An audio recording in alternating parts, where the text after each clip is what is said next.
نحمده ونصلي على رسوله الكريم أما بعد فأعوذ بالله من الشيطان الرجيم بسم الله الرحمن الرحيم يا أيها الذين آمنوا اتقوا الله وكونوا مع الصادقين أو كما قال الله تبارك وتعالى اللهم صل على سيدنا محمد وعلى آل سيدنا محمد وبارك وسلم اللهم صل على سيدنا محمد وعلى آل سيدنا محمد وبارك وسلم اللهم صل على سيدنا محمد وعلى آل سيدنا محمد وبارك وسلم. معزز سامعین اعظام، دور دراز سے تشریف لائے مہمانان اعظام، علماء کرام، ابھی آپ حضرات کے سامنے حضرت مولانا مفتی محمد عابد صاحب نے بہت مختصر سے وقت میں ذکر کے تعلق سے بہت قیمتی باتیں ہم سبھی کو بتائی ہیں. نوجوان عالم دین ہیں، جید عالم دین ہیں، اپنے مقام پر جامع مسجد کے امام بھی ہیں، مدرسے کے ذمہ دار بھی ہیں. اسی کی مناسبت سے چند باتیں مجھے آپ کے گوش گزار کرنا ہے. دیکھیے، دین دو چیزوں کے مجموعے کا نام ہے.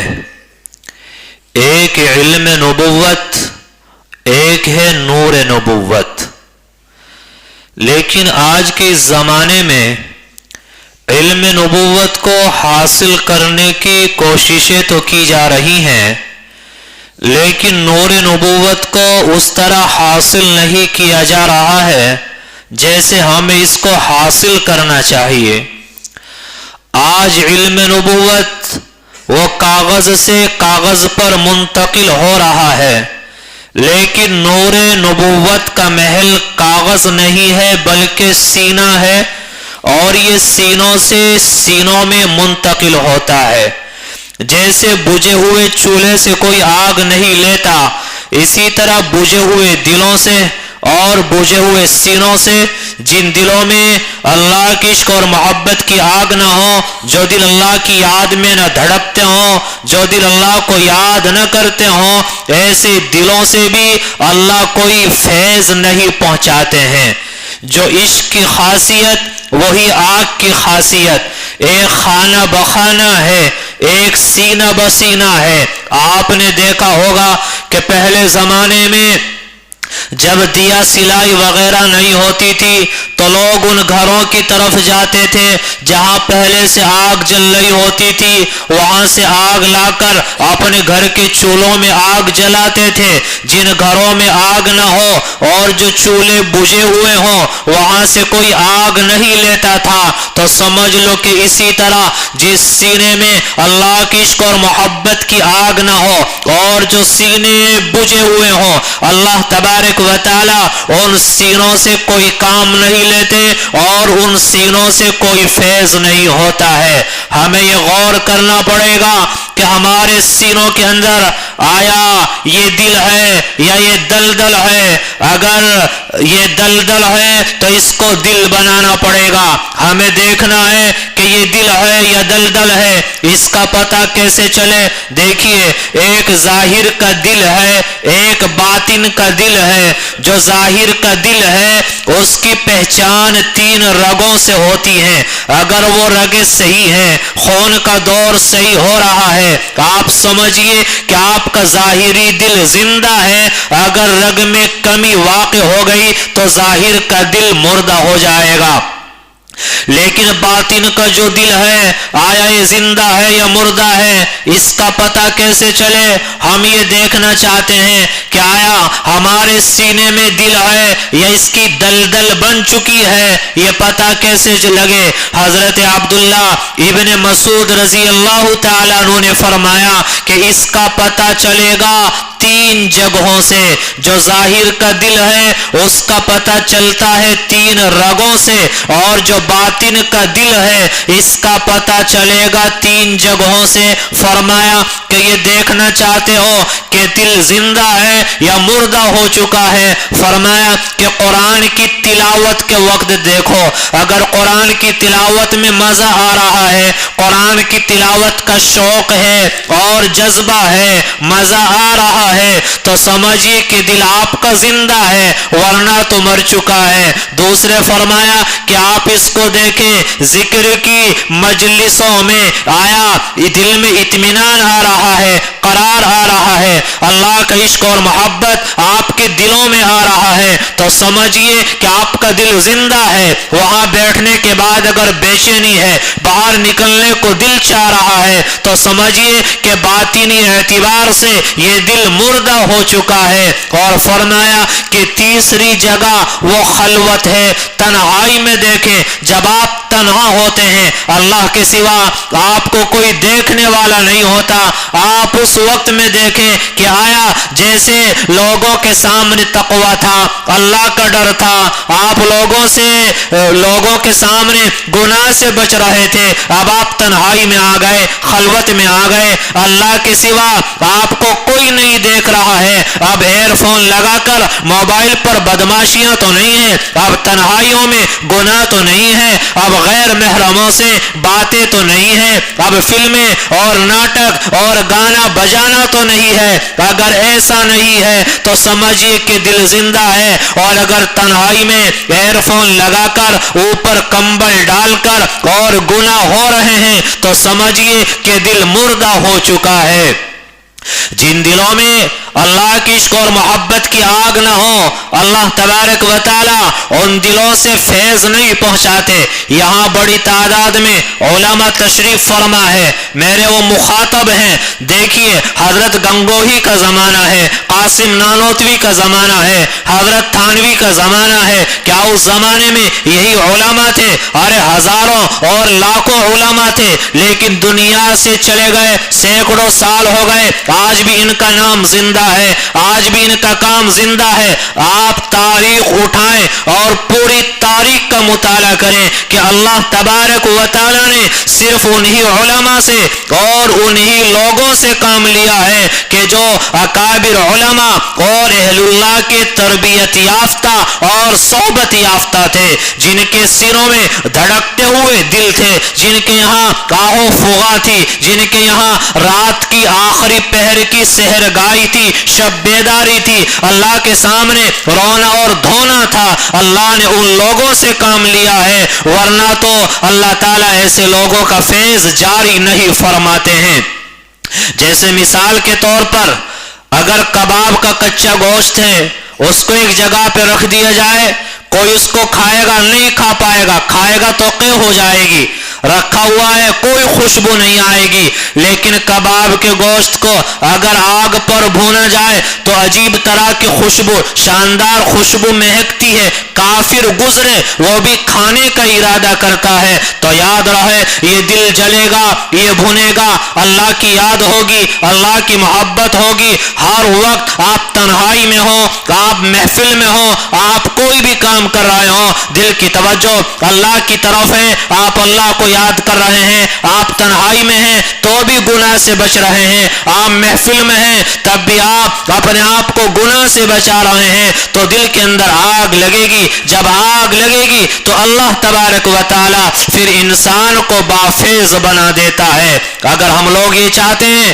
کہ ہم اللہ کا قرب حاصل کریں، اللہ کی محبت حاصل کریں، میرے بھائیوں، اللہ نے نبوت کا دروازہ بند کیا ہے، ولایت کا دروازہ بند نہیں کیا. بڑے بڑے ولی دنیا میں آئے، قیامت تک آتے رہیں گے. اگر ہم چاہتے ہیں کہ ہم اللہ کا ولی بنے، ہم چاہتے ہیں کہ ہم اللہ کا دوست بنے، ہم چاہتے ہیں کہ ہمارے دلوں میں اللہ کے عشق اور محبت کی آگ لگ جائے، تو میرے بھائی بھائیوں خالی تمنائیں کرنے سے آرزویں کرنے سے کچھ نہیں ہوتا، فقط آرزوؤں سے وہ نہیں ملتے، شرط ہے خون آرزو پینا، تمناؤں کا خون کرنا پڑے گا۔ ناجائز آرزویں گناہ کی خواہشات جو دلوں کے اندر پیدا ہوتی ہیں ان کو کچلنا پڑے گا۔ جیسے جب سورج طلوع ہوتا ہے آسمان پہلے لال ہوتا ہے پھر سورج طلوع ہوتا ہے، تو گناہوں کے تقاضوں کو دبا دبا کر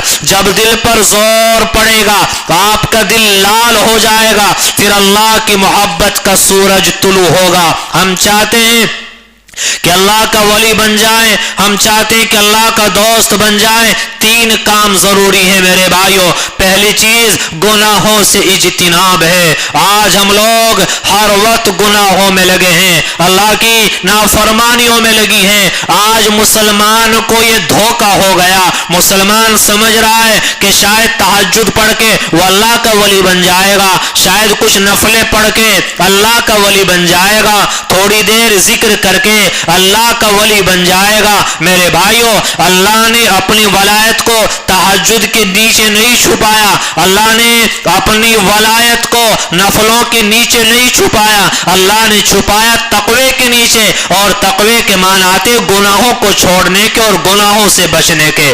ہم لوگ تہجد بھی پڑھیں، موبائل پر بدماشیاں بھی کریں، ہم لوگ نفل بھی پڑھیں، ہم لوگ گناہ بھی کریں، غیبتیں کریں، الزام تراشیاں کریں، ہم جھوٹ بولیں۔ میرے بھائیو یہ جھوٹ ہے، جھوٹی دنیا ہے۔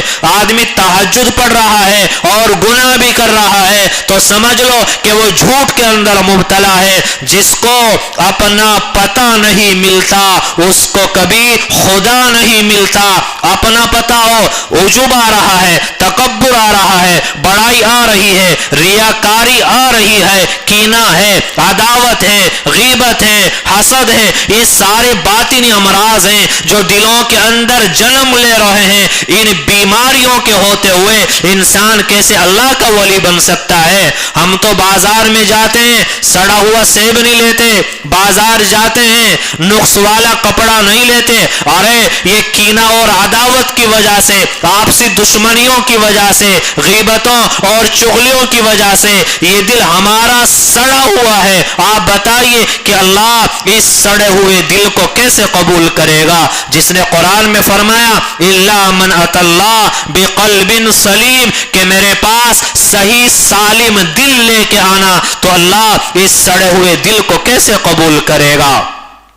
ہم تو ہر وقت گناہوں میں لگے ہیں، تہجد بھی پڑھی جا رہی ہے، قرآن کے کئی پاروں کی تلاوتیں ہیں، لیکن بے جا غصہ ہے، دوسروں کی برائیاں ہیں، دوسروں کو حقیر سمجھا جا رہا ہے، دوسروں کو ذلیل کیا جا رہا ہے۔ ان برائیوں کے ساتھ آپ بتائیے کیسے انسان اللہ کی محبت کا ذائقہ چکھ سکتا ہے؟ کبھی نہیں چکھ سکتا۔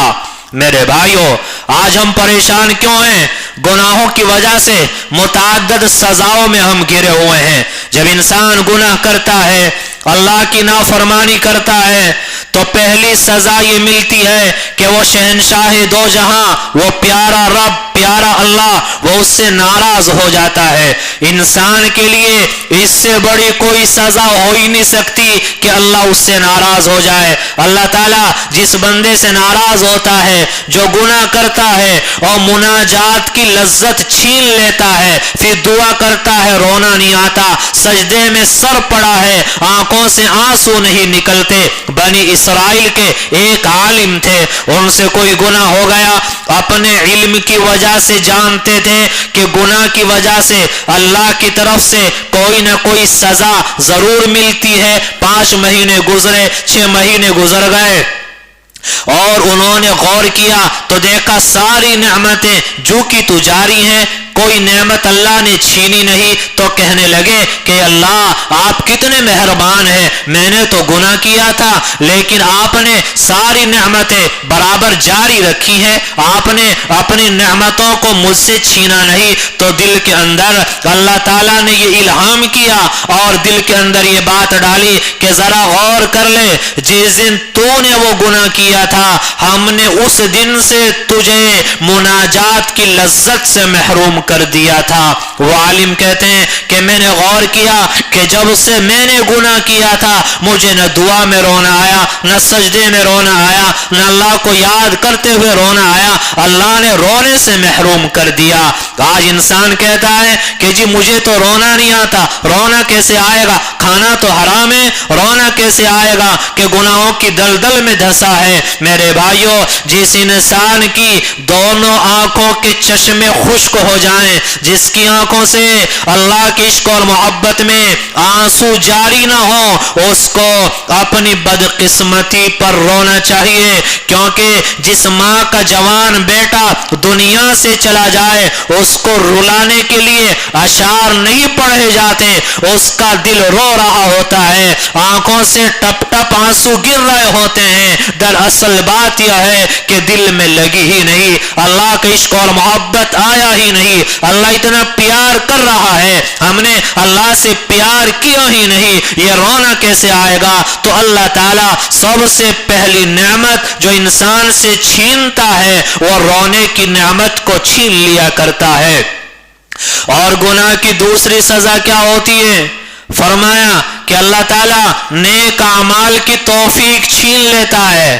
ادھر انسان نے گناہ کیا، اب قرآن کی تلاوت کو دل نہیں کرتا، اب ذکر کرنے کو دل نہیں کرتا، ادھر گناہ کیا اب نفل پڑھنے کو دل نہیں کرتا، ادھر گناہ کیا اب نماز قضا ہو رہی ہے۔ علماء نے لکھا کہ نماز با جماعت کا چھوٹ جانا یہ انسان کے گناہ کی سزا ہوتی ہے۔ کتنے انسان دل میں آرزو اور تمنا لیے ہوئے ہوتے ہیں کہ ہم تہجد پڑھیں لیکن گناہ تو چھوڑا نہیں، اللہ کی نافرمانی تو چھوڑی نہیں، تو اللہ تبارک و تعالی تہجد کی توفیق چھین لیتا ہے، رونے کی توفیق چھین لیتا ہے، نیک اعمال کی توفیق چھین لیتا ہے۔ یہ گناہ کی وجہ سے انسان کو دوسری سزا ملتی ہے۔ فرمایا تیسری سزا کیا ہے؟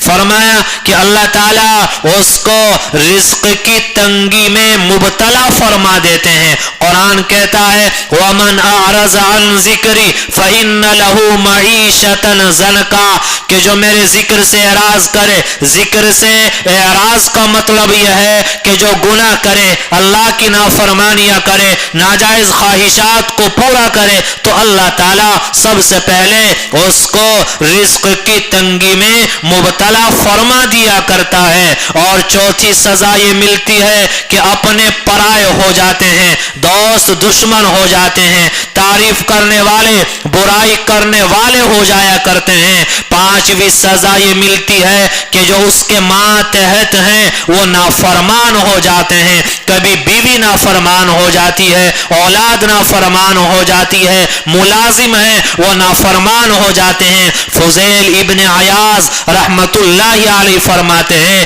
کہ مجھ سے اگر کبھی کوئی گناہ ہوا تو مجھے اس کے اثرات بیوی میں نظر آ جاتے ہیں، اولاد میں نظر آ جاتے ہیں، اپنی سواری میں نظر آ جاتے ہیں، کیونکہ یہ سب کے سب میری نافرمانی کرنا شروع کر دیا کرتے ہیں۔